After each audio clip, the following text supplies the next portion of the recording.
Fast, focused, and fearless. Here's everything you need to know this rush hour of October 16, Wednesday. I'm Riza Diaz. Kickstarting today's rush with the Supreme Court sitting as the Presidential Electoral Tribunal again getting a rain check. The so-called gods of Padre Faura still have yet to decide on the electoral protest filed by Bongbong Marcos. Now, how will this affect the case, considering that 2 justices will retire in the next couple of weeks? Dale De Vera has the report. At past 1 on Tuesday, spokesman Brian Hosaka announced that the Presidential Electoral Tribunal has postponed deliberations on the results of the manual recount in the 3 pilot provinces, Camarines Sur, Negros Oriental, and Iloilo. The PET will instead provide copies of the preliminary report and wait for the 2 camps' comments within 20 days. The action of the court is for them to provide copies to the parties and for the parties to comment on the results of the revision and appreciation of ballots. So, as for the decision, there's none yet.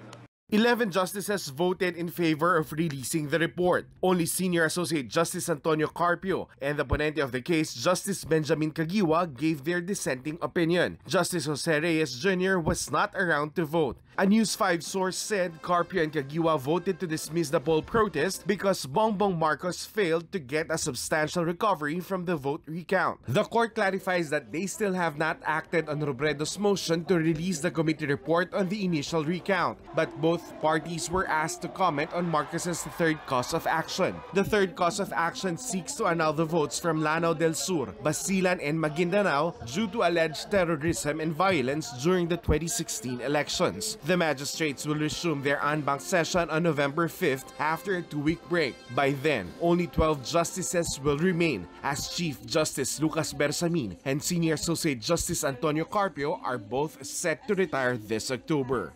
For News 5, Dale De Vera, We're One News. Both the Marcos and Robredo camps are bound for a longer waiting game until the PET decides on the 3-year-long poll protests. And for Marcos' side, it seems frustration has been brewing as they claim to be robbed of the vice presidency for the past years. Still, Marcos' camp says they are optimistic that the country's top magistrates will side with them given that the protest has not been dismissed. Ipaglalaban pa rin natin hanggang sa lahat ng ebidensya na nais namin ipakita sa tribunal ay naipakita na namin, nabigyan kami pagkakataon na ipakita lahat ng ebidensya namin. But the net result of today's en banc decisions is that tuloy ang kaso. Hindi dinismiss yung kaso ko. Vice President Leni Robredo, on the other hand, aired mixed feelings about the developments at Padre Faura. Robredo noted good news in the decision to release the committee report on the pilot recount provinces, but she also hopes the tribunal would adhere to its own rules in dismissing the protest and the motion for additional recount in 27 other provinces, should the Marcos camp fail to prove fraud in these initial areas. Now, as for Bongbong Marcos' claim of being robbed, the Vice President has this to say. Kasi between the 2 of us, parang hindi yata ako ang may ugaling mag-rob. Between the 2 of us, lahat na na-achieve ko, pinagpaguran ko. Parang dapat hindi niya kaya yun sabihin kasi between the 2 of us, alam ko hindi ako yung robber. Meanwhile, Malacanang insists that it will keep its hands off the ongoing electoral protest, leaving it all on the capable hands of the judiciary. Whatever we will follow, as everybody should. As we have repeatedly said, we never interfere with the function, the duty, and work of any co-equal branch, as well as independent constitutional bodies. So we'll leave it at that. Frustration poured over to the supporters of both camps who were also expecting a decision. Each group has been firm in backing their bets, but the collective question that they demand justices to settle is, will the real Vice President please stand up? Marlene Alcaide has the story. It was a diverging set of reactions as the Supreme Court announced its decision or lack of it. The supporters of Vice President Leni Robredo breathed a sigh of relief.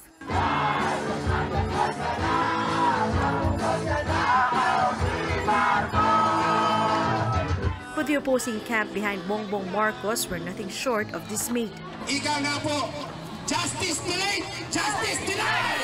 Hindi po natin gagawin magtitiis ng mahigit 3 taon kung hindi natin alam at hindi natin nakita na maliwanag kung ano ang katotohanan. Inuulit po namin ang aming sinserong panawagan sa bawat membro ng Presidential Electoral Tribunal. Huwag na po nating iantala palalo ang matagal na nating inaasam-asam. But even prior to the High Court handing out their ruling releasing the recount results, the two groups were already trading barbs as they awaited the tribunal's decision. Police surrounded the area and made sure both camps stayed apart. But since they were just a few meters from each other, Marcos loyalists and Robredo supporters couldn't help but lock horns.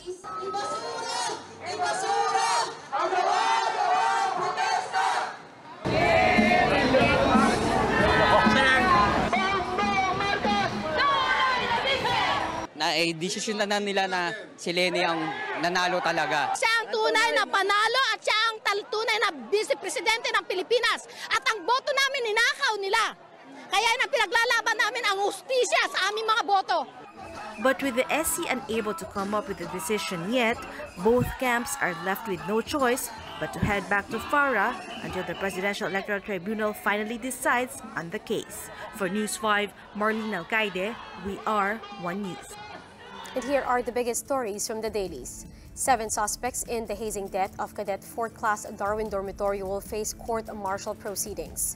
Pangbasa reports that the 7 cadets violated conduct rules. Now they will be placed under PMA custody until court-martial procedures begin, in the case of which they will be transferred to the general headquarters in Camp Aguinaldo. The 13 so-called ninja cops involved in the controversial 2013 Pampanga drug bust are in danger, at least according to former CIDG chief and now Baguio City Mayor Benjamin Magalong. Magalong told Filipino Star ngayon that while Major Rodney Baloyo is safe in jail, the rest of his crew are vulnerable.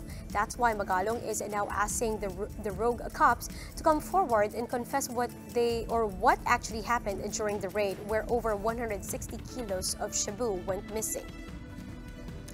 And this from the Philippine Star. Philippine National Oil Co-Exploration Corporation President Pedro Aquino was asked to resign by President Duterte. This comes after Aquino approved a memorandum of agreement with a Russian firm to develop a multilateral cooperation in oil products and trading without the permission from Energy Secretary Alfonso Cusi.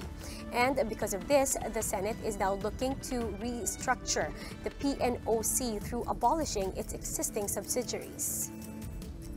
Now, while preparing for renewable energy, Meralco has powered up the country's first high-tech power plant in Mauban, Quezon. Bim Santos has the details. Meralco Power Gen Corporation formally inaugurated its 500-megawatt San Buenaventura coal-fired power plant in Mauban, Quezon. The 56.2 billion baseload power plant is expected to help ease the supply crunch that has saddled the Luzon grid. MGen partnered with Thai firm New Growth BV. The firm boasts of a technology called High Efficiency, Low Emissions or HELE coal technology. Yung HELE technology really is the technology that you actually use less coal than the traditional power plants. Kasi high pressure, high heat yun eh. No? And that's why, kumbaga sunog na sunog yung coal. Konti lang yung matitira. And with all the technologies now, yung may mga scrubbers and so on, na makikita nyo na lang lalabas yan, white steam. And amid infrastructure challenges, MGen said that they are also pursuing renewable energy. We're now going through an energy transition where we are committing to do 1,000 to 1,200 megawatts of renewable.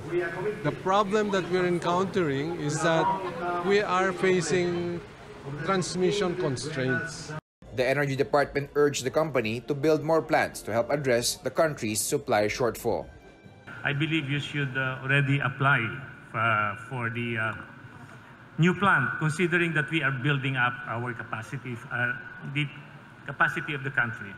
The San Buenaventura coal plant also marks Meralco's re-entry into the power generation decades after giving up the business in the 70s. Bim Santos, We Are One News. Consumers might need to shell out more for Noche Buena as chicken prices soar on the back of the low demand of pork due to the African swine fever outbreak. Shaila Francisco with the report. From the usual kilo of chicken, Clarita is down to buying just half at Mega Q Mart after prices went up. From 170 to 180 a kilo, chicken prices now range from 190 to 200 pesos. Mabigat na po. Sana mabumaba pa. Para kaya na ng mga mamimili. Sa sobrang taas ng manok, kaya parang nagko-control din sila sa budget nila kung ilan lang yung kaya siguro. Kaya yun ang kasi yung ibang customer nagrereklamo din eh. Prices of chicken in other Metro Manila markets have also increased by as much as 20 pesos per kilo based on the monitoring of the Agriculture Department. The United Broilers Raisers Association says more buyers are staying away from pork due to the African swine fever. Posible hindi pa rin nakakabawi masyado yung demand sa baboy at na ang bigat ngayon ay nasa manok. Pinupuno ng manok kung ano man yung pagkukulang doon sa baboy. But the Trade Department warns that prices should only be up to 160 pesos a kilo as farm gate prices only average 100 pesos. Pagka merong mga ganyan, sabihin nyo sa amin para mapuntahan natin agad kasi sobrang pag-take advantage yun. Pang-aabuso sa sitwasyon. Fish prices have also gone up by 10 to 20 pesos due to the ASF scare. The Bureau of Fisheries and Aquatic Resources is now looking into the matter. Meanwhile, consumers should watch out for an increase in some Noche Buena items. The DTI says it is studying the request of some manufacturers to hike prices of ham and canned meat.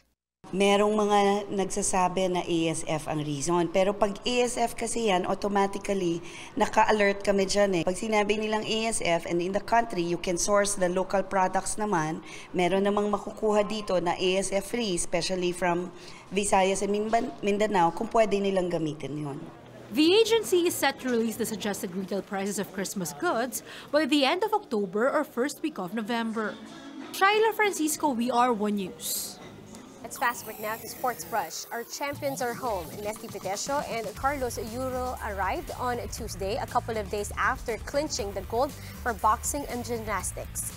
Amateur boxer Nesty Petecio returned home first, carrying her gold medal in the IBA Women's World Boxing Championship. Petecio admitted that all she really wanted was to defeat Russia to avoid the repeat of the loss she suffered back in 2014.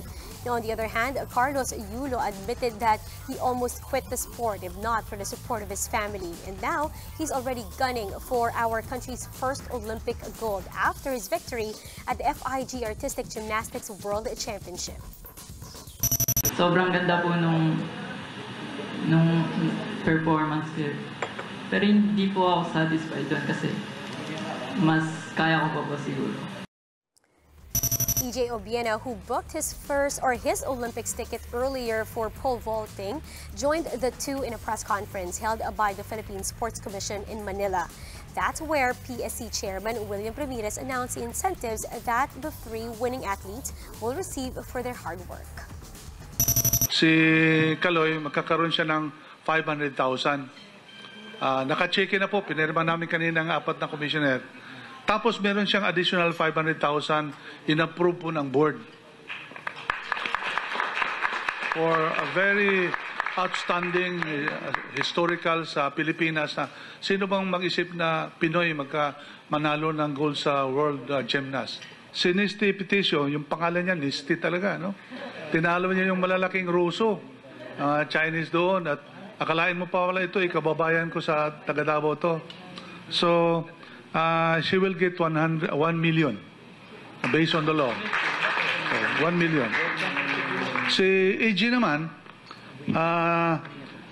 AG, hingi kami ng paumanendlate yung universidad mo na 1 million. Yun namang 23rd Asian Athletics Championship mo, 500,000 yan.